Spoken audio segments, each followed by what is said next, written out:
ರಾಜ್ಯ contractor ಅಸೋಸಿಯೇಷನ್ದವರು allegation ಮಾಡಿದ ರಾಜ್ಯ ಸರ್ಕಾರದ ಮೇಲೆ. ಯಾಕಂದರೆ ಹಿಂದೆ ಭಾರತೀಯ ಜನತಾ ಪಾರ್ಟಿ ಸರ್ಕಾರ ಇದ್ದಾಗ ಕಾಂಟ್ರಾಕ್ಟರ್ ಅಸೋಸಿಯೇಷನ್ ಏನು ಅಲಿಗೇಷನ್ ಮಾಡಿದ್ದು 40% ಕಮಿಷನ್ ಅಂಥೇಳಿ ಅದೇ ಒಂದು ಇಶ್ಯೂ ತೆಗೆದುಕೊಂಡು ಹೋರಾಟವನ್ನು ಮಾಡಿದರು ಕಾಂಗ್ರೆಸ್ಸವರು.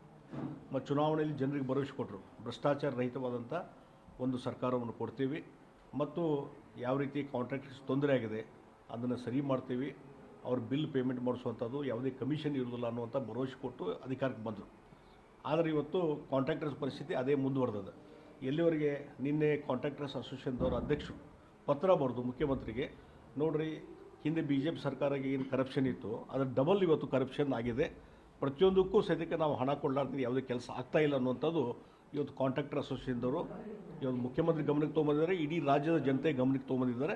ಅದಕ್ಕಾಗಿ ನಾನು ಹೇಳ್ತೀನಿ ಸಿದ್ದರಾಮಯ್ಯನವರಿಗೆ, ನೀವು ಭಾಳ ಭ್ರಮೆಯಲ್ಲಿದ್ದೀರಿ ಮತ್ತು ನಿಮ್ಮ ಆಡಳಿತ ವ್ಯವಸ್ಥೆ ಕಂಪ್ಲೀಟ್ ಕೊಲ್ಯಾಪ್ಸ್ ಆಗಿದೆ ಮತ್ತು ಹಣಕಾಸಿನ ನಿರ್ವಹಣೆ ಕಂಪ್ಲೀಟ್ ಕೊಲ್ಯಾಪ್ಸ್ ಆಗಿದೆ, ಆರ್ಥಿಕ ಪರಿಸ್ಥಿತಿ ಭಾಳ ದಿಕ್ಕೆಟ್ಟು ಹೋಗಿದೆ.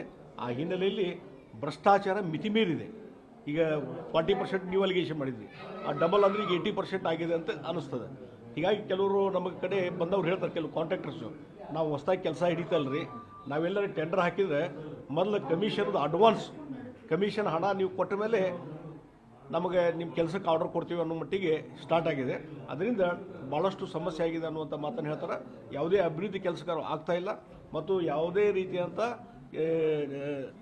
ಟ್ರಾನ್ಸಾಕ್ಷನ್ಸ್ ಅದಕ್ಕೆ ಆಗ್ತಾಯಿಲ್ಲ. ಆ ರೀತಿ ಪರಿಸ್ಥಿತಿ ರಾಜ್ಯದ್ದಾಗಿದೆ. ಇದರಿಂದ ರಾಜ್ಯದ ಹಿತಾಸಕ್ತಿಗೆ ಭಾಳ ಧಕ್ಕೆ ಆಗಿದೆ ಮತ್ತು law and order administration complete collapse ಆಗಿದೆ. ಎಲ್ಲ ಕಡೆ ಇವತ್ತು ಮಳೆ ಬರ್ತಾ ಇದೆ, ದೊಡ್ಡ ಪ್ರಮಾಣದಲ್ಲಿ ನೆರೆ ಹಾವಳಿ, ಅದಕ್ಕೂ ಸಹಿತ ಪರಿಹಾರ ಕೊಡಲಾರಂಥ ಪರಿಸ್ಥಿತಿ ರಾಜ್ಯ ಸರ್ಕಾರ ಇದೆ. ಜನ ಮತ್ತು ರೈತರು ಇವತ್ತು ಒದ್ದಾಡ್ತಾ ಇದ್ದಾರೆ. ಎಲ್ಲ ವರ್ಗದ ಜನರಿಗೆ ಇವತ್ತು ಒಂದು ಶಾಕಿಂಗ್ ಕೊಡುವಂಥ ಕೆಲಸ ರಾಜ್ಯ ಸರ್ಕಾರ ಮಾಡಿದೆ.